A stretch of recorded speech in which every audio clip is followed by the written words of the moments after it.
দেৰগাঁৱৰ বাদুলিপাৰাত বন্য হস্তীৰ তাণ্ডৱ। নামবৰৰ পৰা খাদ্যৰ সন্ধানত ওলাই 40টাৰো অধিক বন্য হস্তীয়ে আশ্ৰয় লৈছে বাদুলিপাৰাৰ চাহ বাগিচাত। দুটাকৈ বাঁহগৃহ ভাঙি চুৰমাৰ কৰিলে হাতীয়ে। কৃষকে চপাই থোৱা পকা ধান খাই শেষ কৰিলে বন্য হস্তীয়ে। নিশাৰ পৰাই আতংকত জনতা।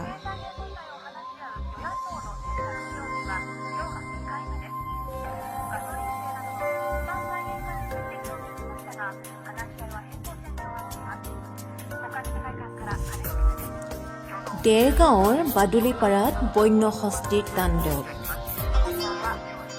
নামবৰৰ পৰা খাদ্যৰ সন্ধানত ওলাই 40টাৰো অধিক বন্য হস্তীয়ে আশ্ৰয় লৈছে বাদুলিপাৰাৰ চাহ বাগিচাত।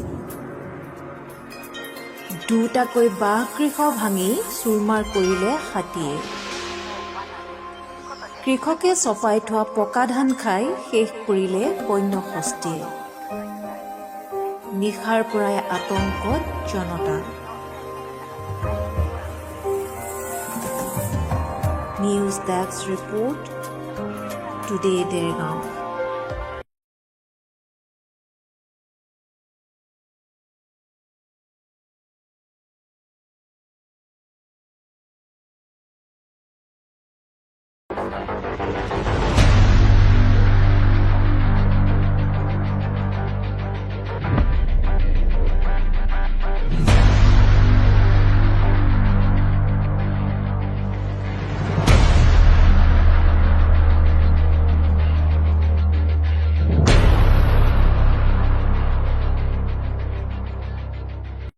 হাতী সম্পৰ্কত ধৰক আমি হাতীটো ওলাই আহিছে কালি আৰু পৰহিৰ পৰা ওলাই আহিলে নামবৰৰ পৰা ইতিমধ্যে মৌখোৱা এলেকা পাৰ হৈ আহি কালি বাদলিপাৰা এলেকাত আছিলে।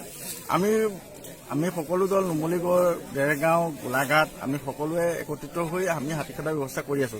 কিন্তু হাতীখিনি চাৰিওপিনে যদি খেদি নিবলৈ বিচাৰো, কিন্তু চাৰিওফালে মানুহবিলাকে ঘেৰা মাৰি ধৰে। কিন্তু তেওঁলোককো বুজাই মেলি ধৰক আমি হাতী খেদিছো, ৰাতিটোও খেদিছো। এতিয়া আকৌ আহি সেই তাৰ পৰা পাৰ হৈ গৈছে, হাইৱে পাৰ হৈ আহি আমাৰ ৰঙামাটিৰ ফালে আহিলে। 39জন মানে আছে। अरे वाह, स्वाद तो लाजवाब है। इतनी अच्छी स्वाद वाली चाय पत्ती मिलती कहाँ है? ये दरगांव आसाम की ब्रांड की चाय पत्ती है। आसाम के बागानों से सावधानी और माहिरता से चुनी हुई पत्तियां चुटकी में तुम्हें फ्रेश और फिट फील करवाती है। छोटी बड़ी सभी पैक साइज में उपलब्ध है। ट्रैवल के लिए 15 ग्राम का पैकेट हो या घर के लिए 1 किलो की, मुझे तो बहुत पसंद है। दरगांव टी FSSAI अप्रूव भी है। सच में अब तो मैं भी दरगांव आसाम टी ही लूंगी। बहुत बढ़िया।